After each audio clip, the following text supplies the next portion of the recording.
Yo, what's up everyone? My name is Marcus and welcome to my best gold trophies to go for video. First off, what are the trophies and why do we care for them?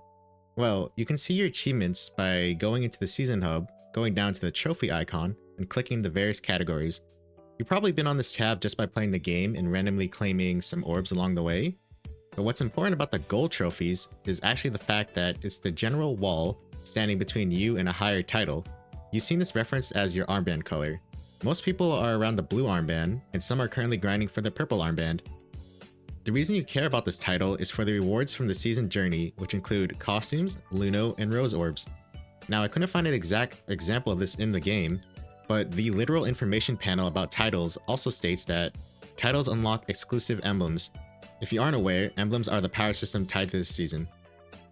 Getting into the topic of this video, there are a total of 20 golden trophies you can work towards, but you only need 15 of them to reach the maximum title of Eclipse Bounty Ace. But there's actually a bit less options you can go for than you think.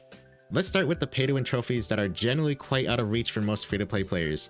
The first one is under Star Footprints and Try Your Luck. This trophy requires you to make 80 wishes, aka the gacha costume pulls, which most free-to-play players aren't getting access to without spending. The next one requires you to open 1,200 basic star chests. Now, we've been getting a healthy amount of chests ever since launch, but the rate has been drastically slowing down since. The rest of the golden trophies are obtainable some way faster than others, and I'm going to tell you about the 10 trophies you can get right now in order of ease. The first 3 are ones you can kind of gotten without even realizing.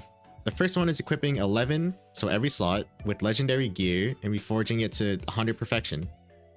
With access to every dungeon in hard mode, this shouldn't be that much of a grind. Next is getting an assist in 50 battles. Honestly, as long as you've been queuing for any matchmaking content, you should be getting this achievement quite fast. The last one is achieving top 10 performance in World Boss Crusade. The tooltip mentions World Boss Crusade, which is an event that happens at a certain time every week, but actually, every world boss you kill, from Muku Chief to Frost Ogre, will count towards this achievement. It might even be worth it for you to solo a really easy world boss if you're struggling to hit top 3. Getting into the trophies that require a bit of a grind, the first one is hunting 32 silver or golden Napos, and then also hunting 32 lovely, breezy, or loyal boilets, both on this achievement page. This task seems daunting, but actually, there's a Discord going around called BPSR Farmers, where players are constantly pinging the creature locations and line, making this grind actually super quick compared to the others.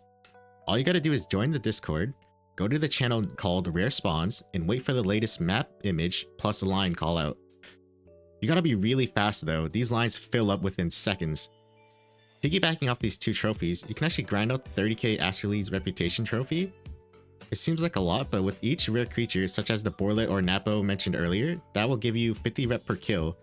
So you'll be getting just around 3,200 just by doing the previous achievement, and you'll be getting more rep from killing world bosses just naturally as well. Getting into the more grindy / RNG ones, the next one you can go for are the 2 fishing ones. One requires 50 5-star fish, which pretty much just takes time to do. Make sure you research the fish you want and have it active while you fish. The next one about fishing is catching 2 legendary fish, which is a bit more complicated, requires culinary 10 to craft special bait. I won't get too into it, but I highly recommend looking up a guide for this. Depending on what you enjoy, fishing might be a bigger grind than this one that requires you to get 5 of the Shadowhunter set. You'll be able to get 1 piece of the set per dungeon available on either difficulty, and I've heard conflicting opinions on whether it's better to spam the hard mode or normal mode. Some say hard takes longer but also gives you more chances at it because of the loot pool, but it's undecided which one is best.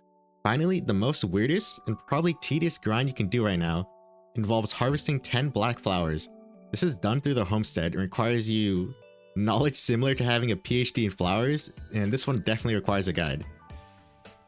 One last one, which is technically achievable, but maybe not for free-to-play players, is spending 3 million Luno on the trading center. I don't think free-to-play players are doing this, but that is an option. And those are the 10 trophies, 11, you can get right now, and that's about it. Thanks for watching, guys. Bye.